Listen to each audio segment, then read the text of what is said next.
اللهم صل وسلم وبارك على حبيبك سيدنا محمد وآله وصحبه أجمعين.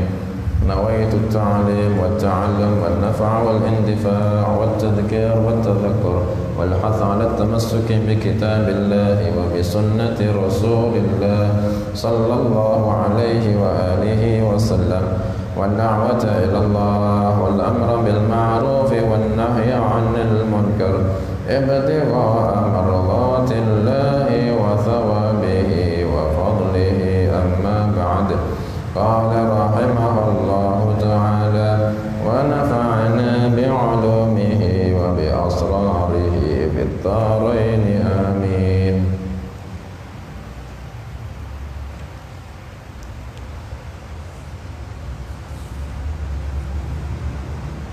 عن أبي هريرة رضي الله تعالى عنه عن رسول الله صلى الله عليه وآله وسلم قال: إن العبد لا يتكلم بالكلمة ما يتبين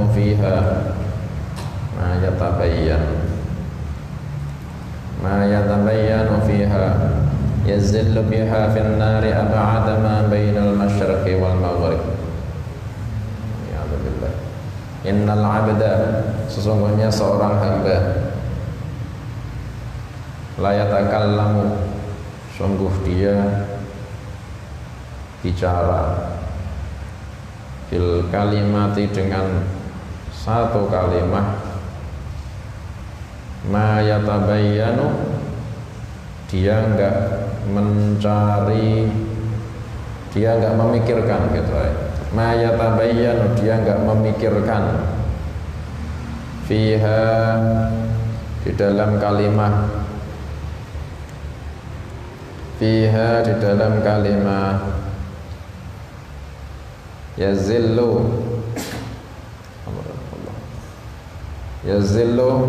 maka hamba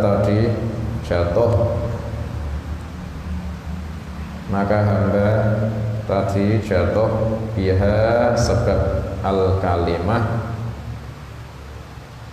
finnari, jatuh di dalam neraka, ab'ada, yang lebih jauh, jatuhnya itu ma bainal masyriqi wal maghrib, ab'ada ma, lebih jauh dari jarak, ab'ada ma, lebih jauh daripada jarak, bainal masyriqi wal maghribi, antara tempat terbit dan juga tempat terbenam matahari. Artinya timur sampai barat. Rawahul Bukhari. Ini keterangannya mirip sama hadis sebelumnya tentang as-sidqu, ada al-kidbu, ditambahi hadis khusus kalimah yang bisa membuat orang celaka. Kalau kemarin bisa umum, orang dikatakan siddiq bisa as-sidqu fil lisan, yakni as-siddiq fil kalam. Bisa juga siddiq itu siddiq fil qalb, yakni siddiq fil niyah, niyah shadiqah, niyahnya itu betul dia lillah, ya siku niat aja, niat siddiq fil niyah. Ada juga as-sidqu fil fi'li, dia itu kelakuannya betul. Makanya kemarin itu bisa mengantarkan kepada wa atal mala ala hubbihi dzawil qurba wal yatama wal masakin wa ibnis sabil was sa'ilin wa fir riqab wa aqamas salata wa ataz zakata wal mufuna bi ahdihim idza ahadu. Amalnya gitu hebat itu amal-amal sidik semua itu. Was-sabiruna fil ba'sa'i wad-dharra'i wa hinal ba's ulaika alladzina sadaqu, ay sadaqu fi af'alihim, fi niyatihim, fi kalamihim. Ya ayyuhalladzina amanu taqullaha wa kunu ma'as sadiqin. Kita disuruh sama-sama orang yang ahlu as-sidq, orang yang ahlus sidqi. Juga kidzib juga sama. Kidzib itu juga iso kidzib bil lisan, yakni kidzib fil kalam. Ada juga kidzib itu fil fi'li. Contohnya kidzib fil fi'li ya orang-orang yang maksiat itu kidzib fil fi'li. Atau orang yang mengatakan amal soleh tapi dia nggak mau ngamal soleh. Contohnya orang Yahudi, kaifa ta'muruna an-nasa bil birri wa tansawna anfusakum wa antum tatluna al-kitab. Itu orang-orang Yahudi, mereka bohong fi'lunya, tidak seperti omongannya. Ada juga kidzib itu fin niyah, niatnya itu kadzibah. Niat kadzibah itu contohnya ya orang dia ngomongin ditanya sibuk apa lagi mondok. Tapi memang niatnya memang dia ini mondok, tapi niatnya bukan niat shadiqah, niat kadzibah. Mondok daripada ning omah dikongkon-kongkon ibu, disuruh-suruh bapak, dikon ning sawah, dikon ning bojo warung, dikon mending mondok. Iku niat kadzibah iku. Niat kadzibah. As-sidq. Makanya ada ulama yang mengatakan as-sidq itu artinya al-wafa bima ahidallahu alaih, menunaikan janji antara dia dengan Gusti Allah. Itu para ulama ahli tasawuf itu as-sidq. Iku lah sing dimaksud Imam Al-Haddad, la tatluban as-sidqa min ahli dzzaman. Madha as-sidqu ya Sa'du wal madha as-sidqu ya Sa'du qad madha wa ahlu as-sidqi qad madaw fala tatluban as-sidqa min ahli dzzaman. Imam Al-Haddad mengatakan sidq sudah pergi, zaman ini sudah punah, sifat sidq sudah tidak ada lagi. Jangan kau coba-coba cari contoh sidq dari penduduk zaman sekarang. Tidak ada orang yang kayak gitu. Itu yang dimaksud Imam Al-Haddad as-sidq, yakni niyah shadiqah sing dimaknani al-wafa bima ahidallahu alaih. Artinya Imam Al-Haddad maksudnya enggak ada itu secara zahir, enggak ada. Hakikatnya ada tapi sangat jarang. Kal kibritil ahmar. Kaya belerang merah saking langkane. Ini enggak ada ya kiamat wingi-wingi. Nyatanya aman bagi ahli berkahe haula, berkahe orang-orang soleh.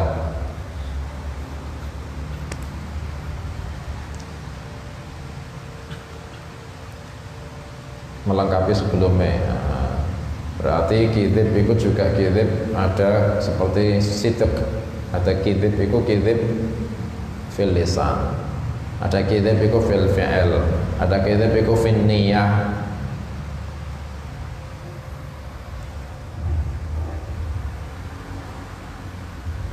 Ada juga kidzib itu apa?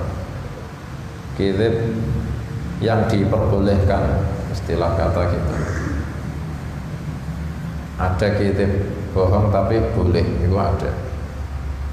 Nabi sallallahu alaihi wasallam memberi keringanan buat orang yang kidzib itu dalam tiga kondisi. Selain tiga kondisi tidak boleh. Yang pertama, islahun bainan nas, mendamaikan di antara dua orang, itu boleh.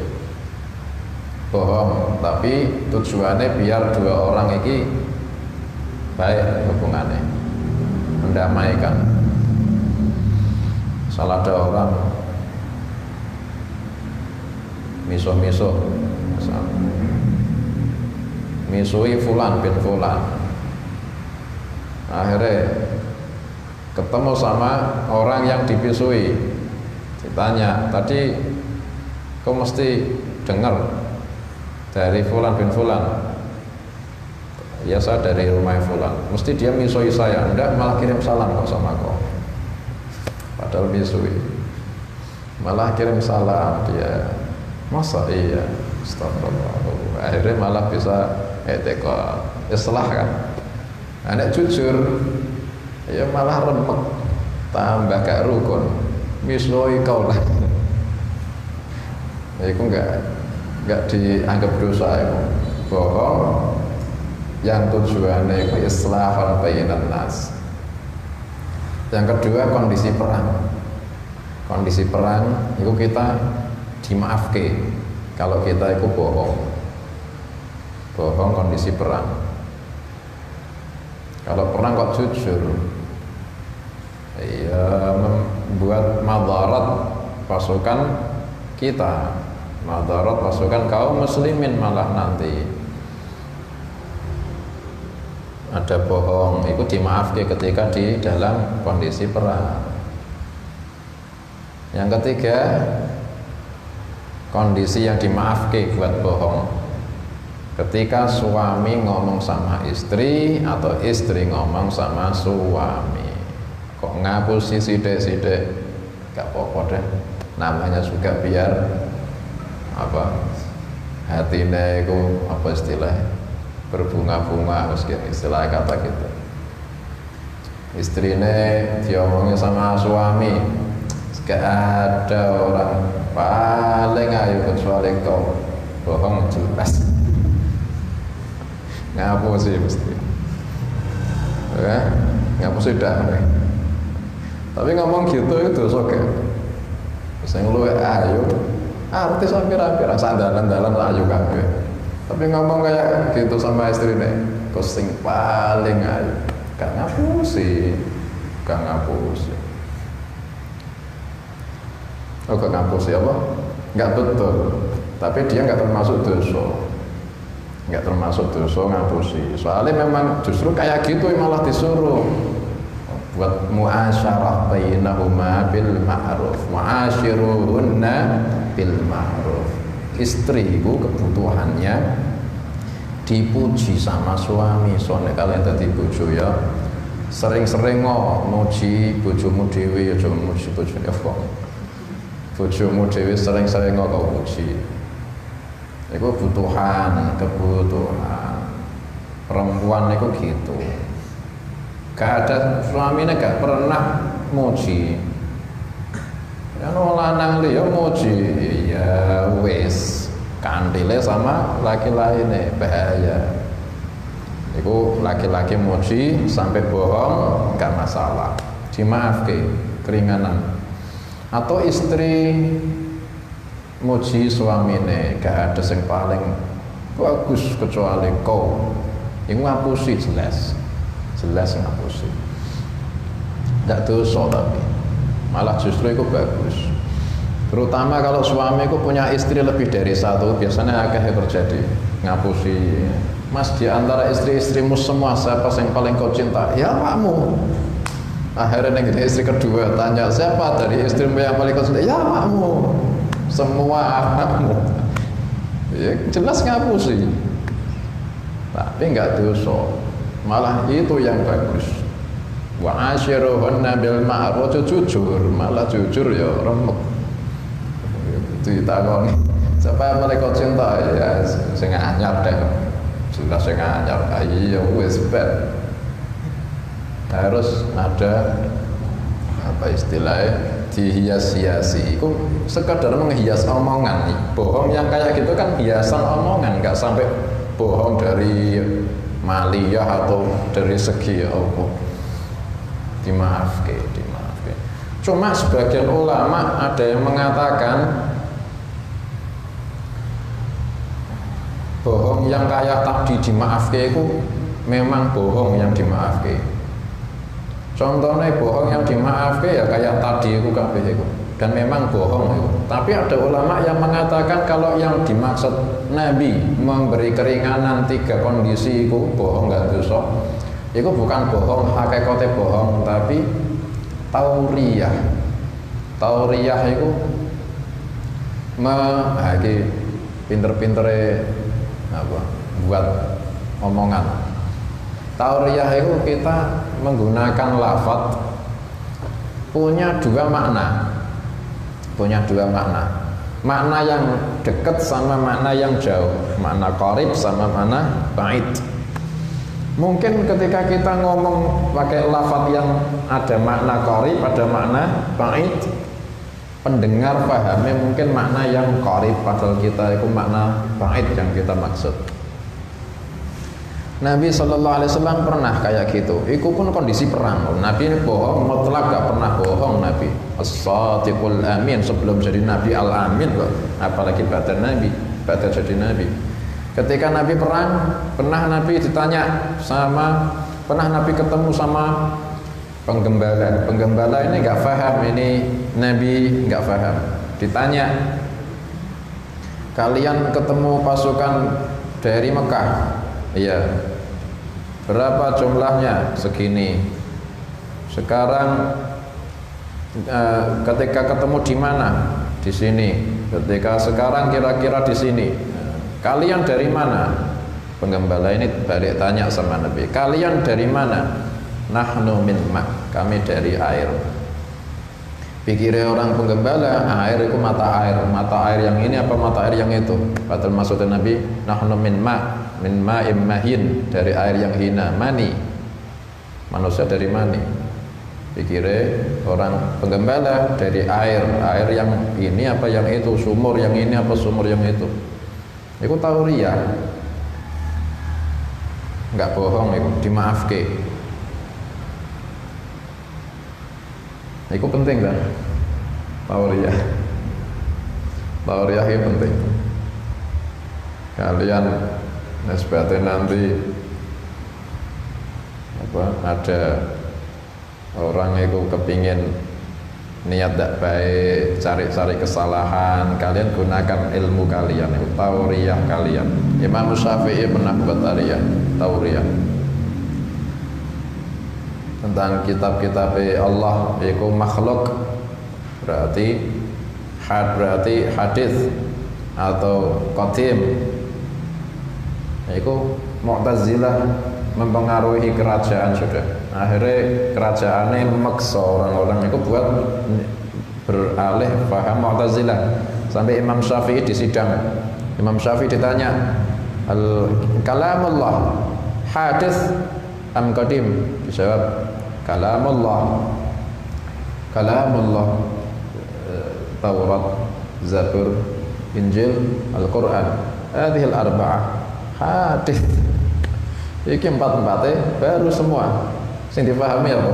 Sing dipahami Zabur, Taurat, Injil, Quran. Patut sing dimaksud Imam Syafi'i. Empat-empatnya 4 jari. 4 jari saya ini baru. Tauriah Imam Syafi'i. Penting makanya. Orang kadang bisa selamat gara-gara tauriah.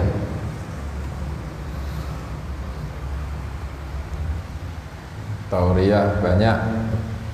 Para ulama juga tauriah. Para ulama itu Imam An-Nakhai. Imam An-Nakhai ini kurang seneng kalau ada tamu, soalnya menyita waktu ibadah ya. Bukan beliau nggak senang tamu kok artinya bakhil, bukan masalah itu nih, beliau senang. Cuma artinya lebih senang beliau itu ibadah. Akhirnya ketika beliau ketika nggak kepingin ditemui, kepingin sibuk menghabiskan wiridnya, banyak tamu nih ngomong sama pembantu nih, kalau ada orang cari saya, jawab utlub fil masjid. Kalau ada cari saya, jawab sama orang itu, cari coba di masjid. Akhirnya diprakteknya sama pembantu nih, ada tamu, assalamualaikum Imam An-Nakhai, saya pengen ketemu beliau, ada utlub fil masjid, cari di masjid coba. Pikirnya tamunya apa? Berarti nggak ada di rumah, mungkin di masjid. Padahal nggak mengatakan dia nggak di rumah, itu murni perintah, cari di masjid. Nek ketemu ya tok wong ning omah kok, enggak ketemu lah. Ya tahu ya, pikirnya orang yang diajak omong, dia enggak ada di sini, mungkin di masjid, coba cari yang di masjid. Padahal maksudnya murni perintah utlub fil masjid. Sing lebih gagik meneh, lebih pinter, cerdas Imam Asy-Sya'bi. Imam Asy-Sya'bi sama, beliau itu ibadah. Ada tamu ini ngabiske waktunya ibadah. Akhirnya beliau kalau gak kepingin ketamunan, bukan karena bakhil, bukan, tapi karena memang ibadah. Beliau merintahke pembantunya buat lingkaran di pintu atau lingkaran di tempat yang dekat berdiri deh pokoknya.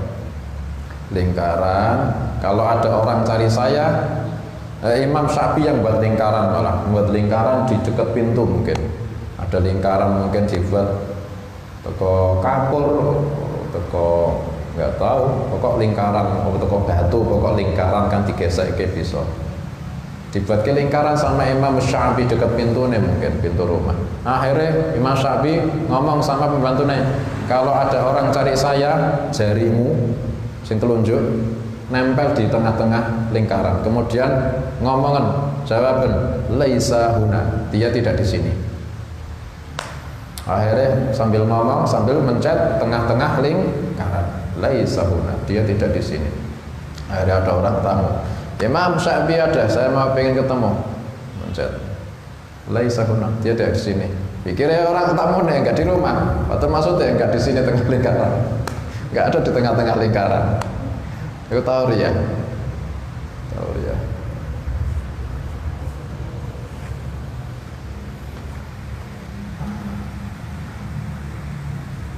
Kamar kalian pintunya tulis Jakarta. Nah, tulis Jakarta. Iku ning ngene pintu tempel ke pintu kamar kalian. Taman.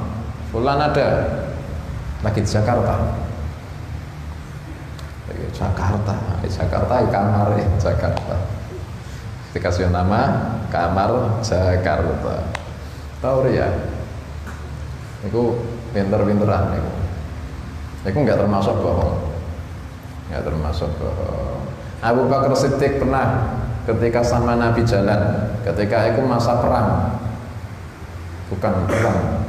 Entah masa perang, entah ketika pergi hijrah. Walhasil Nabi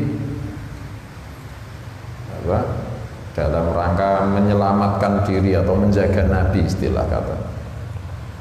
Akhirnya Abu Bakar Siddiq ketemu sama orang, orangnya kenal sama Abu Bakar tapi nggak kenal sama Rasulullah Sallallahu Alaihi Wasallam. Akhirnya ini disapa, ketemu di jalan. Abu Bakar sudah menghindar. Ini orang kenal saya, daripada nanti tanya-tanya malah dia mengungkap cerita-cerita, tak menghindar. Ternyata orangnya kenal, disapa sama orangnya. Soalnya kenal sama Abu Bakar tapi nggak kenal sama Nabi. Ya Abu Bakar, gimana kabar? Gini. Ini siapa? Hadzal ladzi yahdis sabil. Ini orang yang menunjukkan jalan. Pikirnya orangnya ini penunjuk jalan. Soalnya ketika di Arab jalanan musafir padang pasir biasanya butuh penunjuk jalan biar enggak tersesat. Padahal yang dimaksud Sayyidina Abu Bakar Siddiq yahdis sabil ila siratil mustaqim. Ini yang menunjukkan jalan ke jalan yang lurus, Rasulullah Sallallahu Alaihi Wasallam. Tahu ya? Enggak termasuk bohong.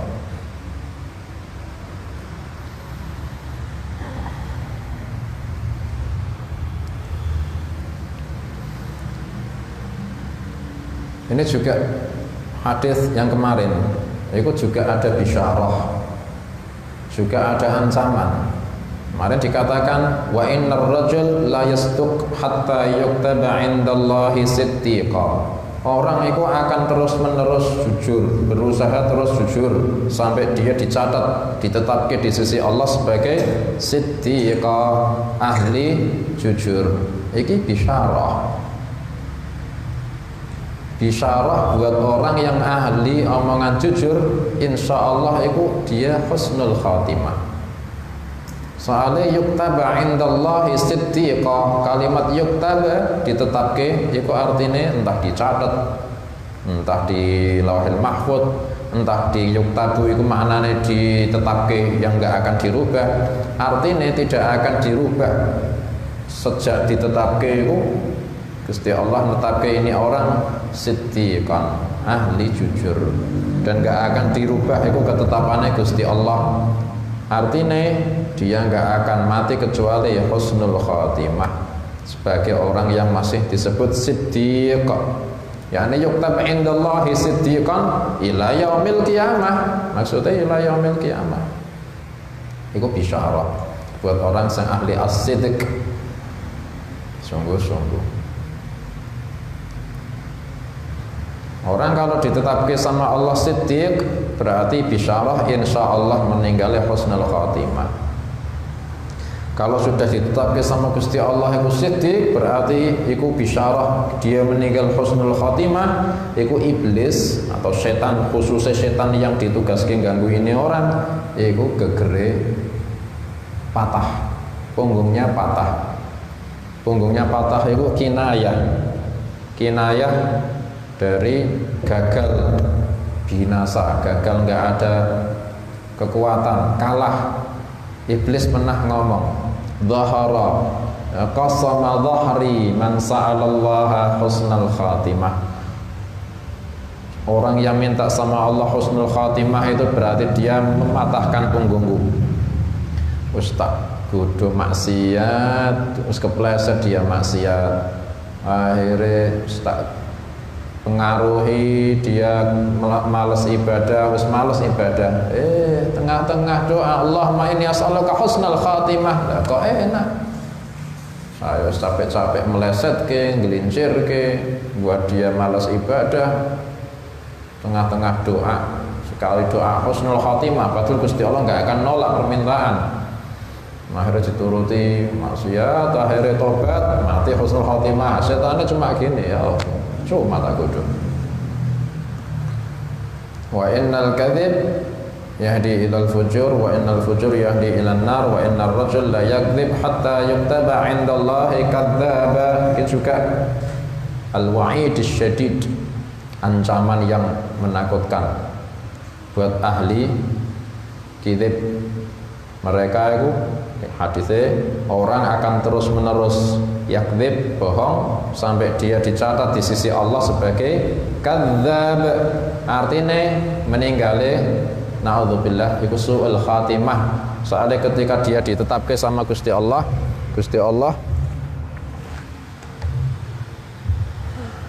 ketika dia ditetapkan sama Gusti Allah itu kadzdzab, berarti dia ditetapkan itu ahli ahli keburukan, ahli maksiat. Artinya ditetapkan ila yaumil qiyamah. Artinya tetap ya ila yaumil qiyamah. Kapan wae dia mati, ya sudah ba'dana yuktab indallahi kadzaban, ya meninggal su'ul khatimah sebagai kadzdzab. Naudzubillah.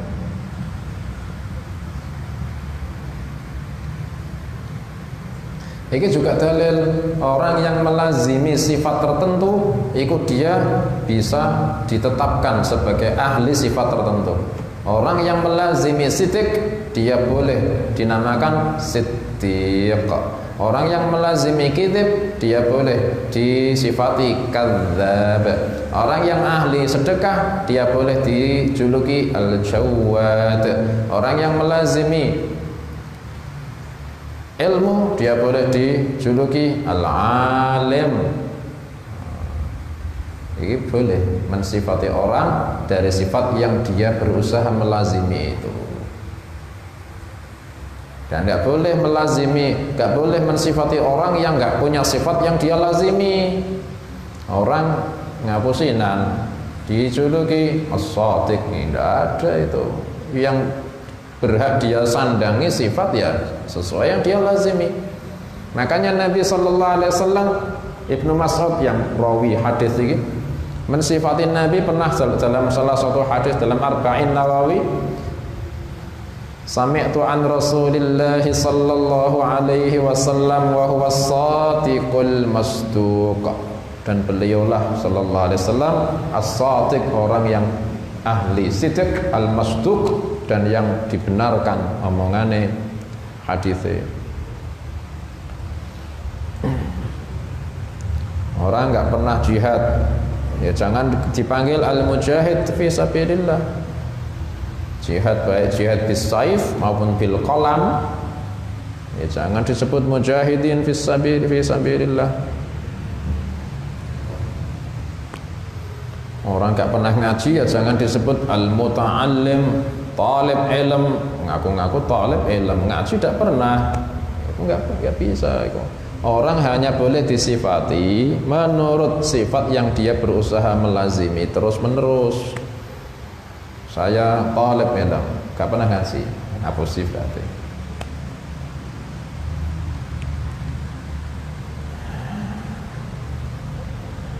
Juga sifat-sifat yang ini juga dalil bahwa sifat-sifat yang ditetapkan sama masyarakat ikut juga diakui sama Allah.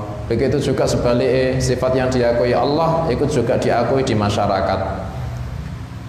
Kemarin keterangannya sudah yuktaba indallahi siddiqa. Allah menetapkan ini fulan ahli siddiq. Akhirnya ahli bumi juga ikut mengakui fulan ahli siddiq.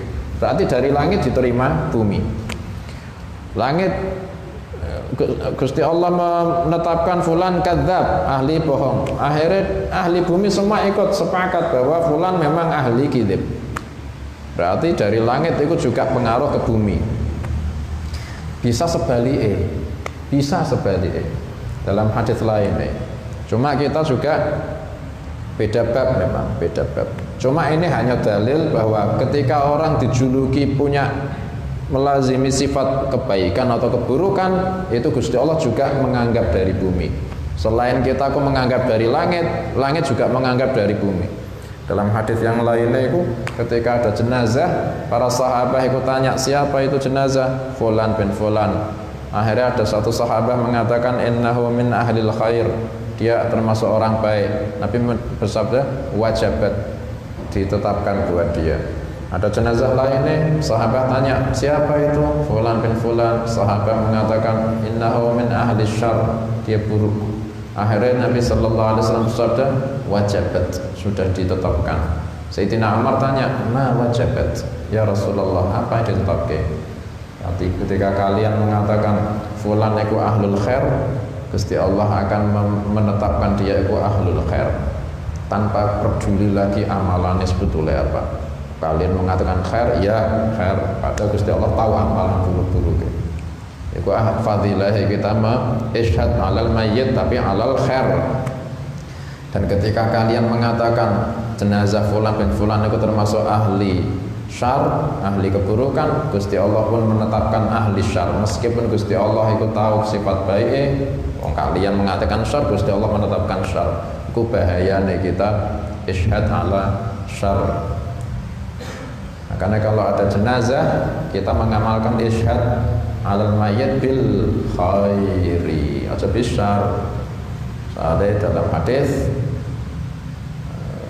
udzkuru mahasina mautakum, sebutkan saja kebaikan orang-orang mati yang sudah kalian kenal, gak usah diingat-ingat meneh keburukan, yang disebut-sebut kebaikan. Ada jenazah langsung ingat-ingat kenangan dia pernah baik mbek saya atau mbek orang yang saya lihat itu apa, ada innahu min ahlil khair. Dari itu kita bersaksi dia ahlil khair, dia pernah berangkat ngaji raketang sepisan, innahu min ahlil khair. Kita kena wis pokok kenangan sing baik, aja kenangan sing buruk jangan disebut, soalnya sudah mati.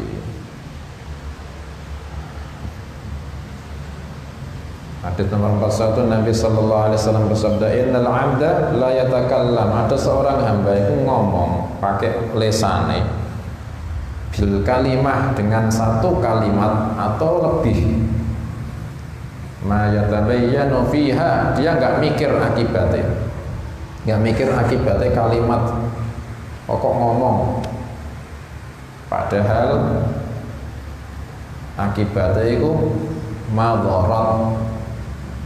Mungkin pembunuhan bisa terjadi gara-gara kalimat tadi, mungkin keburukan yang besar itu terjadi gara-gara omongan tadi. Dia pulang nggak ngerti, tidur, padahal badannya dia ngomong, keburukan itu hebat terjadi. Ini ngomong baru pulang, tidur, nggak mikir, akhirnya yaumil qiyamah yazillu biha finnar, Gara-gara itu akhirnya di yaumil kiamah ini orang jatuh di dalam neraka. Ab'ada ma bainal masyriqi wal maghrib, jarak jatuhnya itu lebih jauh ketimbang timur dan barat. Ada ulama yang maknani ini hadis bahayanya lisan, jelas layatakallam saleh, layatakallam bil kalimah, berarti orang mengucapkan dengan lisan satu kalimat. Bahayanya lisan itu sampai gini. Makanya kemarin ada hadis setiap pagi itu anggota tubuhnya manusia itu tawadhu di depan lisan.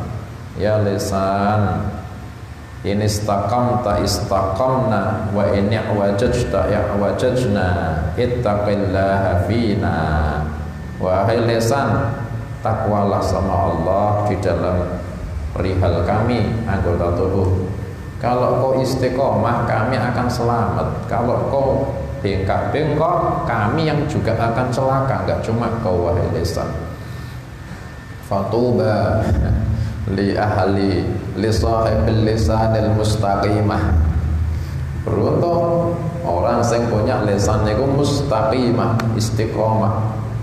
Itu semua sing selamat ya lisan, ya tangan, ya kuping, ya kaki, semua selamat. Wong lisane dia selamat. Tapi fawailun tsumma wailun, celaka bagi orang yang punya lisan niku subhanallah, wis ngomong gak dipikir. Ngomongin la yatakallam bil kalimah ma yatabayyanu fiha.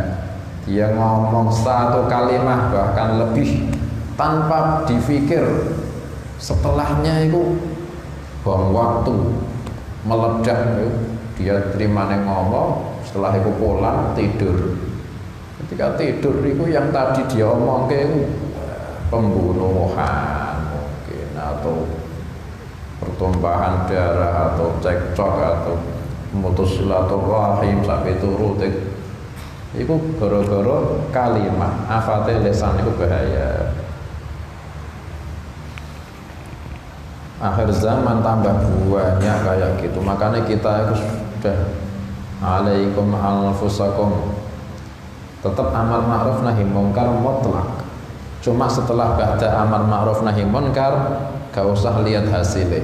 Kalau diterima alhamdulillah, kalau gak diterima alaikum anfusakum la yadurrukum man dhalla idza tadaitum. Pokok kita itu istiqomah aja di thariqah, di manhaj kita itu ya al-ilm wal amal wa kathratul awradi, dah wala politik wala pro wala kontra.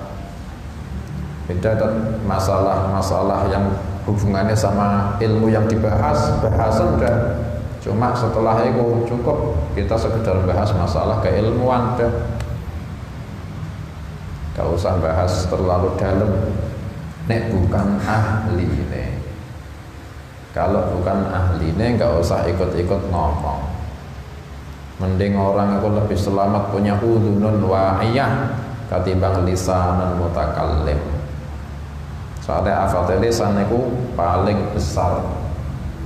Mu'ad bin Jabal pernah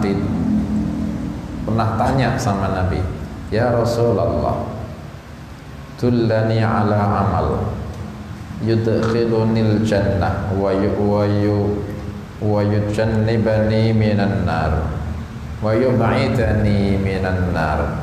Ya Rasulullah, mohon tunjuki saya satu amal yang bisa membuat saya masuk surga dan membuat saya jauh dari neraka. Yuk kita semua ya hajat pertanyaan macam ini.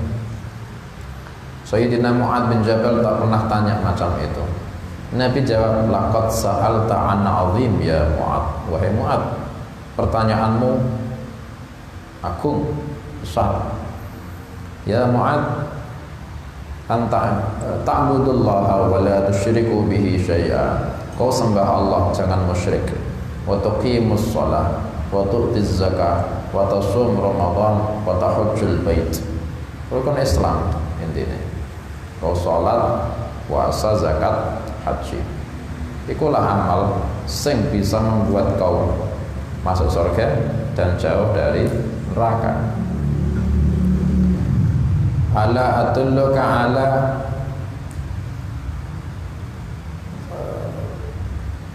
darwati sanamih wa amudih. Mau nggak aku tak tunjukin puncaknya dan juga tiangnya? Mau ya Rasulullah. As-sawmu junnatun, puasa iku benteng. Wa salatul mar'i fi jawfil lail. Was-sadaqah tudfi'u al-khati'ah kama yudfi'ul ma'un nar. Sedekah itu juga bisa memadamkan kesalahan seperti air memadamkan api. Wa sholatur rajuli fi jawfil lail, dan orang yang bisa sholat di tengah malam, yakni sholat al-lail, qiyamul lail. Ya Mu'ad, ala atulluka bimalaki dzalika kullih. Wahai Mu'ad, mau enggak kau tak kasih tahu yang jadi pengendali semua hal tadi, mulai iman, sholat, puasa, zakat, haji, ditambah puasa sunnah, ditambah sedekah sunnah, ditambah sholat tahajud. Walhasil kesimpulannya, yang bisa menyebabkan masuk surga dan bisa menyebabkan jauh dari neraka, kesimpulannya 8, ditambah nanti 9, itu kuncinya ku 9, tapi paling utama nanti. Walhasil 8, iman, tauhid, ta'budullah wa la tusyriku bihi syai'an, salat wa tuqimus shalah wa tu'tiz zakat, wa tasum ramadan, puasa ramadan, wa tahujjul bait, haji baitullah. Kemudian as-shaumu junnatun, puasa itu sebagai benteng, yakni puasa fardu ataupun sunnah. Kemudian was-sadaqah tudfi'ul khati'ah kama yudfi'ul ma'un nar, sedekah sunnah bisa memadamkan kesalahan-kesalahan dosa-dosa seperti air memadamkan api. Yang ke-8, wa sholatur rajuli fi jawfil lail, salatnya orang di tengah malam, salat tahajud. Walhasil iki amal saleh, mudah-mudahan kita bisa semua. Tapi kuncinya kata Nabi, kuncinya semua itu ya Mu'ad, tahu enggak kuncinya? Subhanallah, kuncinya orang bisa amal 8 ini, kuncinya tahu enggak apa ya Rasulullah? Malaku dzalika kuffa alaika hadza, kata Nabi. Kuncinya itu semua tahu, kuffa alaika hadza, kau jagaan ini, lesan. Sambil isyarah Nabi dengan lesan beliau sallallahu alaihi wasallam. Mu'ad tanya, ya Rasulullah, wa hal yuhasibun nasa ala ma yatakallamu bihi? Wahai ya Rasulullah, apakah orang akan dihisab dari omongan yang dia omongkan? Fakilat ka ummuka ya Mu'ad, wa hal yukabbur rajulu fin nari ala manakhirihi illa hasaidu alsinatihim. Celaka kau wahai Mu'ad, bukankah kebanyakan orang masuk neraka itu gara-gara panen lesane? Kau malah tanya apakah lesan itu dihisab apa enggak? Bahkan pertanyaannya Mu'ad itu malah kebalikan dari jawabannya Nabi. Mu'ad heran, apakah kita enggak amal loh? Cuma ngomong ya Rasulullah, enggak amal, itu dihisab. Itu herannya Mu'ad. Menurut Mu'ad itu omongannya itu ringan, baru nek amal, nah itu berat pikirnya Mu'ad. Justru jawabannya Nabi sallallahu alaihi wasallam kebalikannya. Fakilat ka ummuka ya Mu'ad, wa hal yukabbun nas fin nari ala manakhirihim illa hasaitu alsinatihim. Celaka kau Mu'ad, bukankah kebanyakan manusia itu masuk neraka iku panen lesane, gak usah nunggu amal sing berat-berat. Lesan itu yang paling berat. Gara-gara lesan itu orang bisa terjadi pembunuhan, terutama di depan penguasa. Ketika dia di depan penguasa itu dia mengatakan fulan bin fulan, dia itu sudah menghasut orang, nggak suka sama kau. Itu raja akhirnya marah, akhirnya jadi kecelakaannya orang yang diomongke. Itu pembunuhan, raja memerintahkan membunuh seseorang. Ini yang mengatakan awal kalimat yang disampaikan orang yang menyebabkan raja marah itu la yatakallam bil kalimah ma yatabayyanu fiha. Itu afatul lisan yang paling bahaya.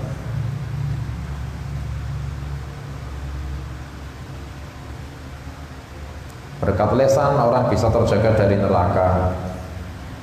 Berkat lisan orang bisa jadi jauh dari surga. Berkat lisan orang itu bisa masuk Islam. Syahadah nutqu bil lisan.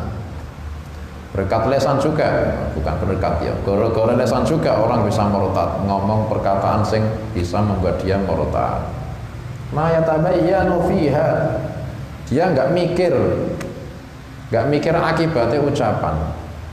Banyak.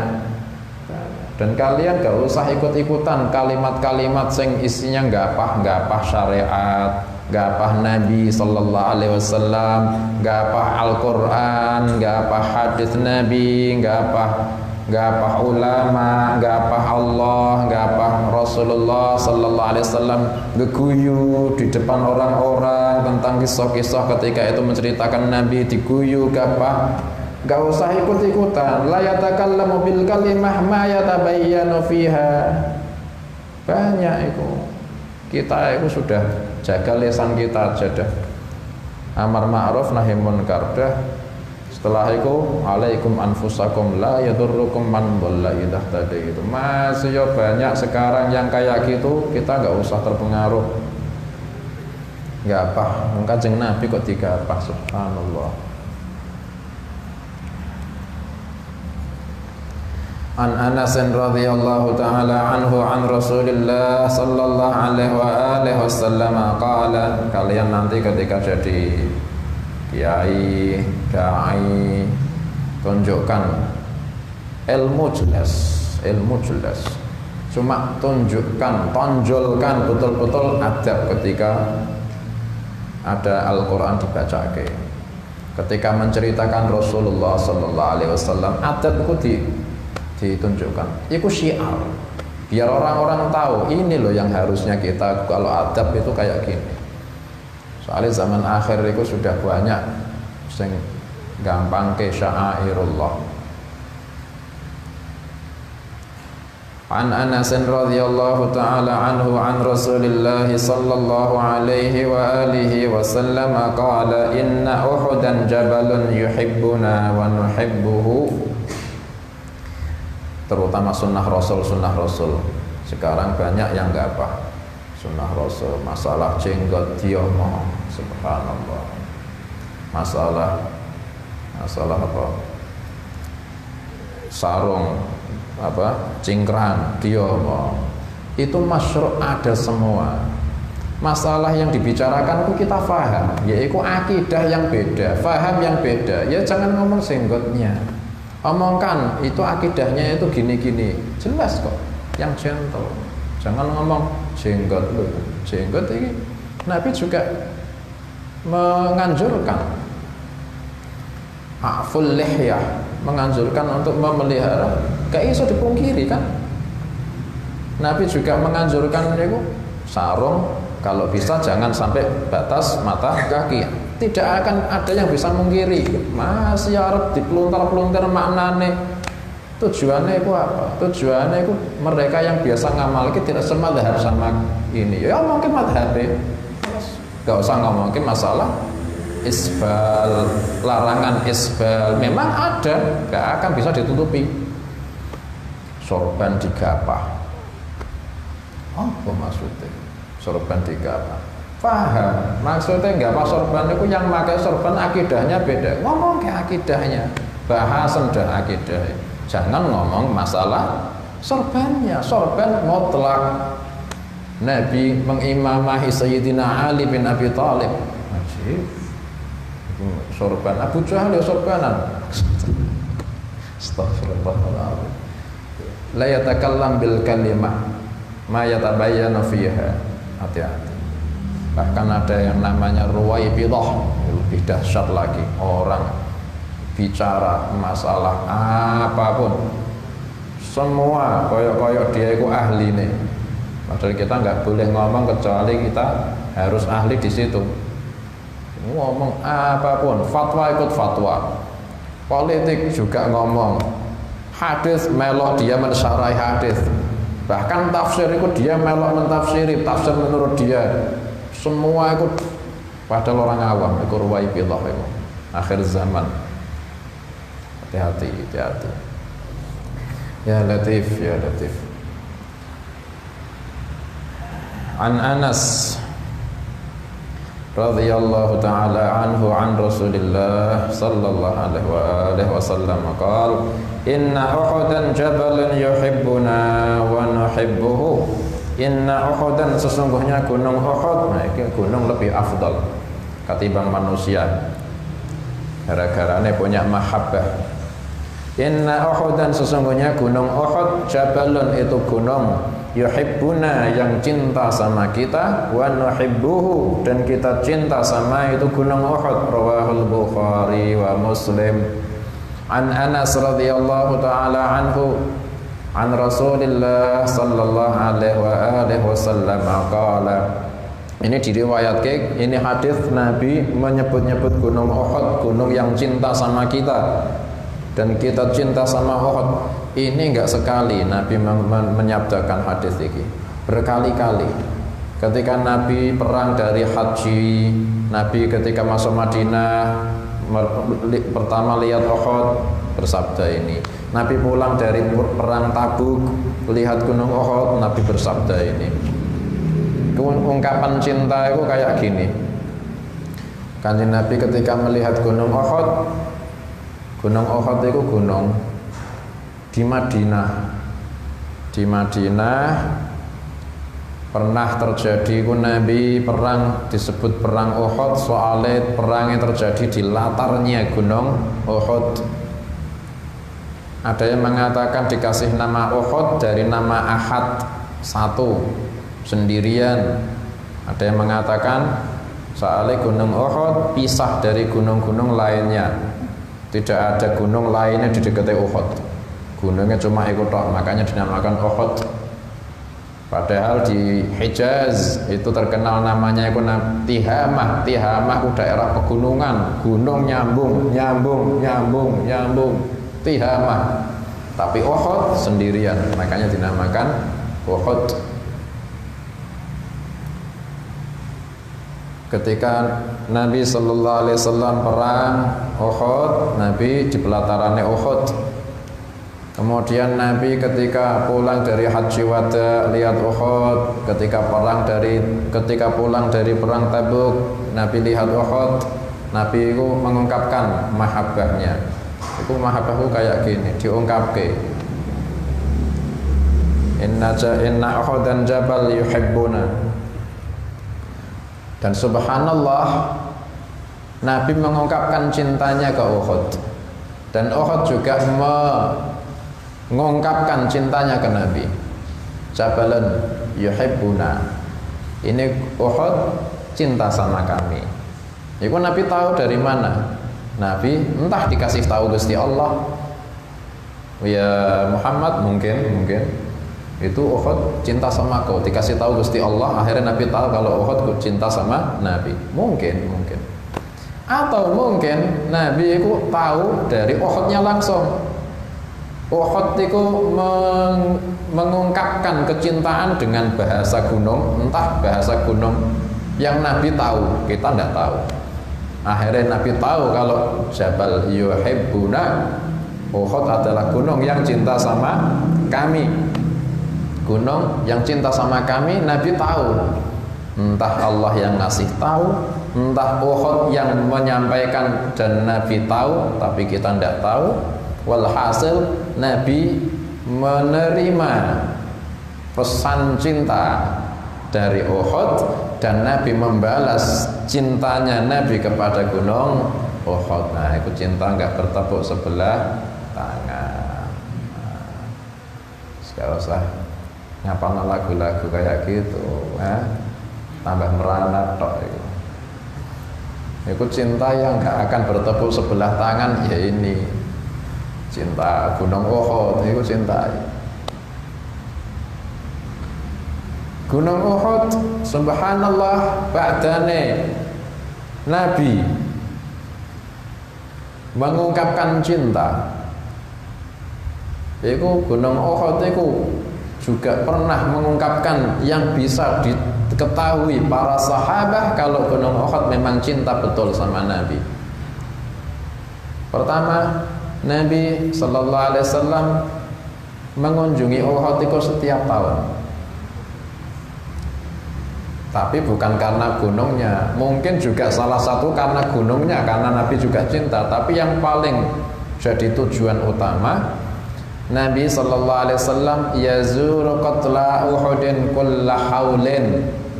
Nabi menziarahi orang para syuhada Uhud setiap haul, setiap setahun sekali. Hatta idza laqahum bisya'bi, sampai ketika Nabi itu sudah lihat makamnya para syuhada Uhud dari lereng Uhud, sampai ada dari jauh kelihatan makam, Nabi rafa'a sautahu, Nabi mengangkat suaranya, faqala salamun alaikum bima sabartum fa ni'ma 'uqbad dar. Nabi itu menyampaikan salam, salamun alaikum bima sabartum fa ni'ma 'uqbad dar, kulla haul, tiap tahun. Caranya gitu. Wa kana Abu Bakar yaf'alu dzalik, wa kana Umar yaf'alu dzalik mithla dzalik, wa kana Utsman yaf'alu mithla dzalik. Sayyidina Abu Bakar pada peninggalnya Nabi meneruskan setiap tahun. Setelah meninggal diteruskan Sayyidina Umar tiap tahun. Pada meninggal diteruskan Sayyidina Utsman setiap tahun. Dikunjungi. Ya, itu juga di situ ada Uhud. Pernah salah satu kunjungan Nabi Sallallahu Alaihi Wasallam ke Gunung Uhud, Nabi ngajak naik Gunung Uhud, naik Gunung Uhud. Nabi Sallallahu Alaihi Wasallam ngajak Sayyidina Abu Bakar Siddiq, ngajak Sayyidina Umar bin Khattab, ngajak Sayyidina Utsman bin Affan naik Gunung Uhud. Akhirnya ba'dane di puncak, di atasnya Uhud, Nabi Sallallahu Alaihi Wasallam sama Sayyidina Abu Bakar Siddiq, Sayyidina Umar, Sayyidina Utsman, iki Uhudnya bergoncang, gempa, bergoncang, getar. Itu Nabi Sallallahu Alaihi Wasallam langsung nginjek Uhud sambil bersabda, "Uthbut Uhud, tenanglah ya Uhud, fa innama 'alaika nabiyyun wa siddiq wa syahidan." Yang di atasmu hanya seorang nabi, seorang siddiq dan dua orang syahid. Seorang nabi yakni Rasulullah sallallahu alaihi wasallam, seorang siddiq yakni Sayyidina Abu Bakar Siddiq, dua orang syahid yakni Sayyidina Umar bin Khattab, Sayyidina Utsman bin Affan. Nabi sudah tahu nasibnya, oh syahid bakale, oh syahid bakale. Ini siddiq meninggalnya di ranjang, tapi siddiq ini meninggalnya syahid, ini syahid tapi tahu, sudah dikasih tahu Gusti Allah, wa inna ma 'alaika nabiyyun wa siddiq wa syahidani. Itu Uhud sampai bergetar ketika dinaiki sama Rasulullah sallallahu alaihi wasallam. Mungkin yang bisa kita pahami badane hadis Jabal yuhibbuna wa nuhibbuh, terus ada hadis Gunung Uhud itu bergetar, getar saking farahan, saking senenge ketika kekasih ketemu kekasih. Nabi mengungkapkan cintanya sama Uhud, diterima cintanya, akhirnya Nabi menaiki Gunung Uhud bergetar, mungkin seneng, saking senenge ketika kekasih itu di atasnya. Dan subhanallah, kalau kita itu lihat Uhud, seperti yang pernah ke Madinah, yang pernah haji, saya diceritani sama Syekh Umar bin Husain Al-Khatib ketika di sana. Beliau menerangkan, lihatan Uhud, warnanya beda dari lainnya gunung. Gunung itu kalau di Mekah, Madinah, di Saudi dan Hijaz itu biasanya dari batu, gunung batu dan biasanya warnanya itu hitam atau gelap, enggak hitam coklat dah, batu. Uhud iki subhanallah kemerah-merahan. Syekh Umar bin Husain Al-Khatib ini mufti Tarim mengatakan, kalian lihat Uhud, warnanya beda dari gunung selainnya, warnanya kemerah-merahan. Hadhihi thamratul mahabbah li Rasulillah sallallahu alaihi wasallam. Ini buah cinta Nabi. Wa jabal yuhibbuna wa nuhibbuhu. Ini buah cintanya Nabi sallallahu alaihi wasallam, sampai warnanya saja kemerah-merahan, beda dari gunung selainnya. Gelap kalau gunung selainnya. Subhanallah, kalau kita lihat di internet dari atas, lihat Uhud dari atas, bentuk jajaran gunung itu bentuk tulisan Muhammad sallallahu alaihi wasallam. Lihat. Sadaqa Rasulullah sallallahu alaihi wasallam, sampai tulisan puncak-puncak itu kalau dilihat dari atas itu bentuk tulisan Muhammad sallallahu alaihi wasallam. Nabi sallallahu alaihi wasallam ya betul ya, Uhud saking cintanya sama Nabi, tulisannya bentuknya sampai bentuk Muhammad sallallahu alaihi wasallam. Itu dalil bahwa Uhud meskipun gunung, tapi Allah itu kuasa membuat makhluk yang jamad seperti Uhud, gunung atau lainnya itu bisa tasbih. Itu Allah kuasa. Bisa tasbih, yusabbihulillahi ma fis samawati wal ard wa in min syai'in illa yusabbihu bihamdihi walakin la tafqahuna tasbihahum. Itu juga Gusti Allah kuasa membuat makhluk jamadat, benda-benda padat yang enggak bernyawa, itu dikasih sama Gusti Allah adzauq, perasaan. Yuhibbuna berarti kan punya perasaan. Itu Allah kuasa. Meskipun kita tidak tahu hakikatnya, tapi kita tahu dari hadis Nabi sallallahu alaihi wasallam. Makanya Nabi itu melarang kita itu melaknati makanan. Gak enak iki makanan, itu dilarang. Kita nih ada makanan tidak suka, gak usah ngomong tidak enak, itu gak usah. Itu Nabi melarang. Nabi kalau dikasih makanan kok enak, Nabi makan. Kalau Nabi nggak suka, Nabi diem dan Nabi nggak makan. Gitu dong. Nggak ada kalimat cacian nggak enak, itu nggak ada. Dan Nabi melarang, jangan melaknat makanan. Artinya melaknat itu mengatakan cacian, nggak enak, jangan.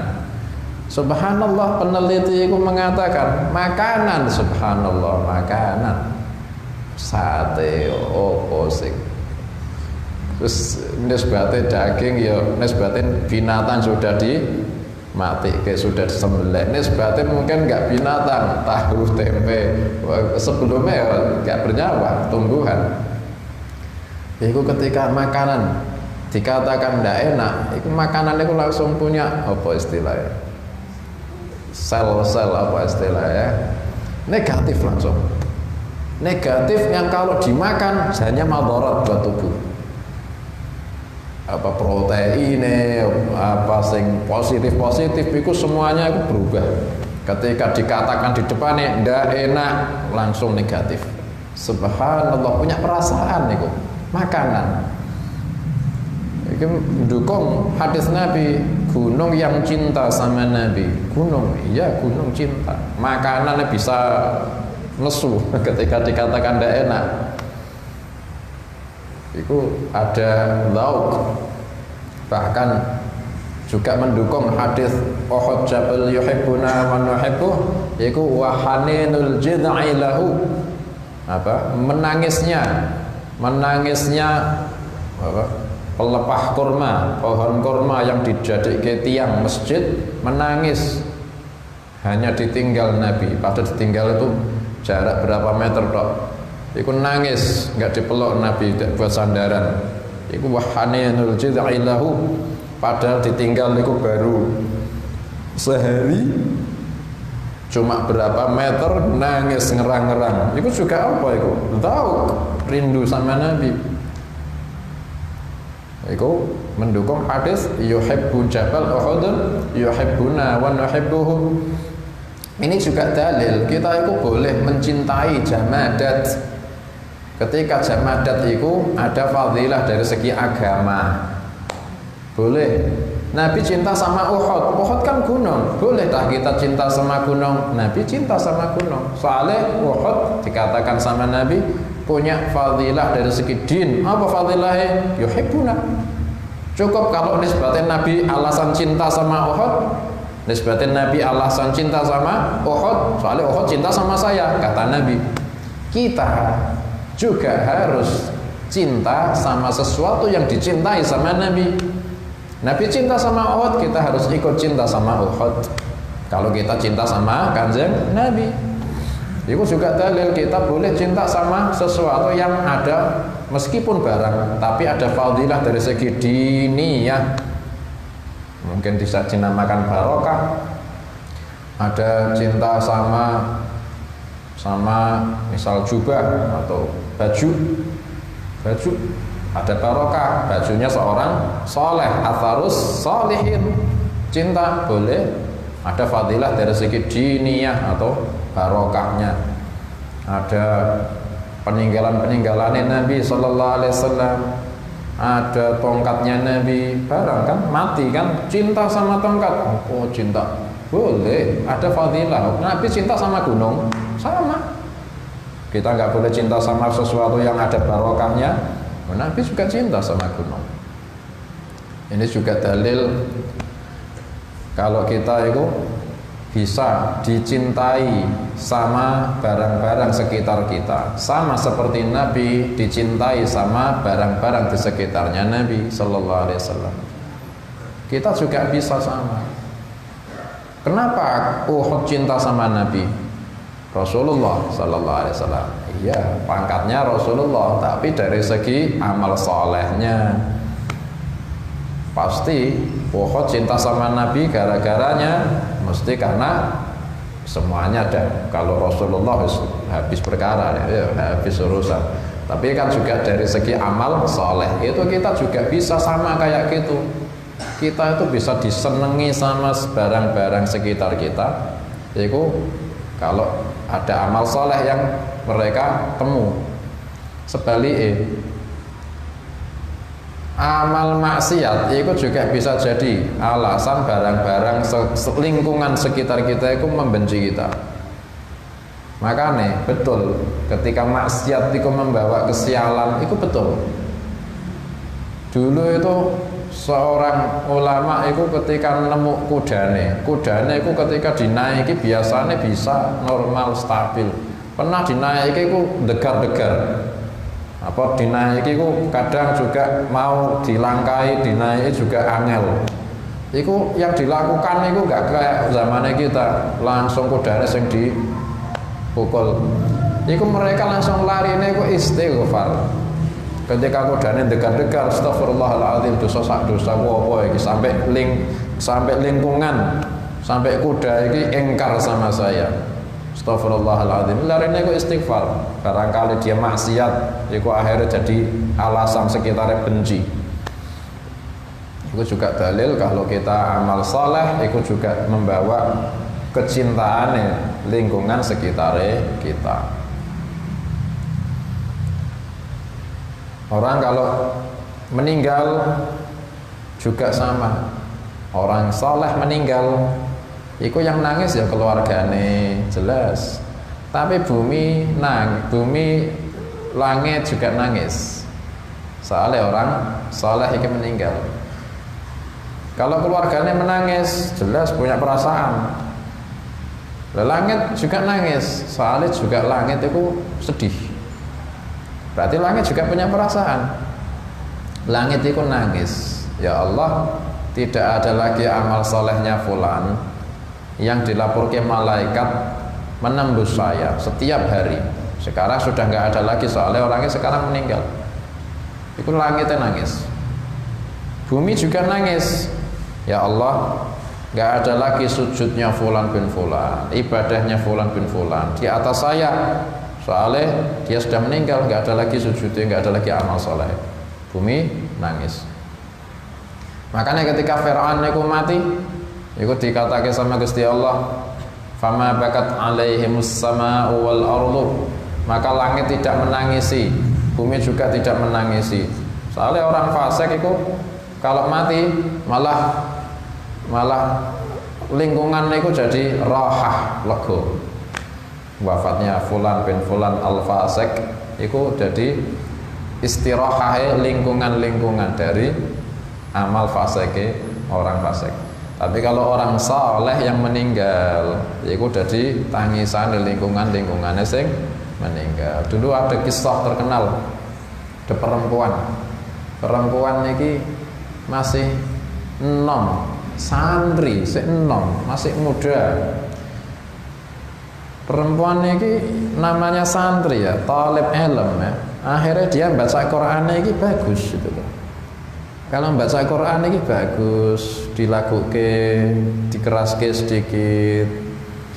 Amal soleh apa sih? Amal soleh itu tiap ba'dal maghrib sampai isya itu baca Quran, itu tok. Enggak amal soleh sing sampai masya Allah. Itu cuma ba'dal maghrib Quran sampai isya. Dah itu amal soleh. Baca Quran Bismillahirrahmanirrahim, Yasin wal Qur'anil Hakim. Suaranya dibanter ke sedikit. Baca Quran maghrib sampai isya di dalam kamar, di rumahnya. Iku amalan itu. Meninggal ketika masih muda. Akhirnya keluarganya jelas, bapak ibu nangis jelas. Akhirnya batanya dimakamke, sudah pulang ke rumah keluarganya. Maghrib malam pertama batanya dimakamke, ada suara di kamar almarhumah, ada suara nangis. Orang ahli rumahnya ketakutan, iki ono setan, iki ono jin, ono penunggune. Akhirnya setan dibaca ke ayat kursi, baca ke ta'awud, al-falaq, an-nas, isik nangis iku suara sampai adzan isya, tangisannya hilang. Pikirnya alhamdulillah kita menang, kita baca ke ayat kursi. Pikirnya setan. Bedane iku besuke maghrib nangis suarane dari kamare almarhumah, sama maghrib mulai nangis sampai isya baru hilang. Baca ke sampai setiap hari itu di jam yang sama. Ini bukan setan ini. Kita tanya ke orang alim, orang soleh. Akhirnya ditanya ke sama orang soleh, ya Syekh, ada di kamar anakku itu ada suara tangisan ba'dal maghrib sampai isya. Ceritanya gimana? Iya, itu kamar punya anakku, baru meninggal. Anakmu itu gimana? Ya santri biasa, orang biasa. Cuma kalau maghrib memang baca Quran di situ. Tiap ba'dal maghrib sampai isya. Saya langsung paham, itu bukan setan. Malaikat itu yang nangis. Malaikat itu turun setiap hari, setiap maghrib. Ketika anakmu membaca Quran, malaikat turun, yastami'unal Quran. Mereka itu mendengarkan Al-Quran. Ketika setiap hari sudah hafal, iku malaikat minta izin sama Allah. Lailatul Qadar, iku malaikat turun iku bi'idni rabbihim mil kulli amr. Malaikat minta izin sama Allah, ya Allah izinkan saya ke bumi menziarahi fulan bin fulan. Ketika malam, ketika kau turunkan Al-Quran, itu ketika mutlak ada orang baca Quran, malaikat itu bi'idni rabbihim minta izin sama Allah turun ziarah sama ahli Quran. Itu malaikat yang biasa izin sama Allah dan diizini Gusti Allah mendengarkan Al-Quran. Itu ketika setelah meninggal ke situ kecelik, nggak ada lagi bacaan Quran dari anakmu, nangis itu malaikat. Bukan setan, bukan jin. Itu malaikat sampai nangis. Lingkungan itu juga bisa nangis ketika ada orang soleh meninggal. Itu dalil bahwa lingkungan itu senang, punya tauk, punya mahabbah. Allah manfa'na bima 'allamtana wa 'allimna ma yanfa'una. Allahumma ati anfusana taqwaha wa zakkiha anta khairu man zakkaha anta waliyuha maulaha. Wa sallallahu ala sayyidina Muhammadin wa alihi wa sahbihi wa sallama walhamdulillahi rabbil alamin wa ila hadratin nabi sallallahu alaihi wa alihi wa sallam. Al-Fatihah. أعوذ بالله من الشيطان الرجيم بسم الله الرحمن الرحيم الحمد لله رب العالمين الرحمن الرحيم مالك يوم الدين إياك نعبد وإياك نستعين اهدنا الصراط المستقيم صراط الذين أنعمت عليهم غير المغضوب عليهم ولا الضالين آمين أشهد أن لا إله إلا الله أستغفر الله نسألك الجنة ونعوذ بك من النار أشهد أن لا إله إلا الله أستغفر الله نسألك الجنة ونعوذ بك من النار أشهد أن لا إله إلا الله أستغفر الله نسألك الجنة ونعوذ بك من النار اللهم إنك عفو تحب العفو فاعف عنا اللهم إنك عفو تحب العفو فاعف عنا اللهم إنك عفو تحب العفو فاعف عنا يا كريم أعوذ بالله السميع العليم من الشيطان الرجيم بسم الله الرحمن الرحيم قل هو الله أحد الله الصمد لم يلد ولم يولد ولم يكن له كفوا أحد بسم الله الرحمن الرحيم قل هو الله أحد الله الصمد لم يلد ولم يولد ولم يكن له كفوا أحد بسم الله الرحمن الرحيم قل هو الله أحد الله الصمد لم يلد ولم يولد ولم يكن له كفوا أحد بسم الله الرحمن الرحيم قل أعوذ برب الفلق من شر ما خلق ومن شر غاسق إذا وقب ومن شر النفاثات في العقد ومن شر حاسد إذا حسد بسم الله الرحمن الرحيم قل أعوذ برب الفلق من شر ما خلق ومن شر غاسق إذا وقب ومن شر النفاثات في العقد ومن شر حاسد إذا حسد بسم الله الرحمن الرحيم قل أعوذ برب الفلق من شر ما خلق ومن شر غاسق إذا وقب ومن شر النفاثات في العقد ومن شر حاسد إذا حسد بسم الله الرحمن الرحيم قل أعوذ برب الناس ملك الناس إله الناس من شر الوسواس الخناس الذي يوسوس في صدور الناس من الجنة والناس بسم الله الرحمن الرحيم قل أعوذ برب الناس ملك الناس إله الناس من شر الوسواس الخناس الذي يوسوس في صدور الناس من الجنة والناس بسم الله الرحمن الرحيم قل أعوذ برب الناس ملك الناس إله الناس من شر الوسواس الخناس الذي يوسوس في صدور الناس من الجنة والناس وإلى حضرة النبي صلى الله عليه وآله وسلم الفاتحة.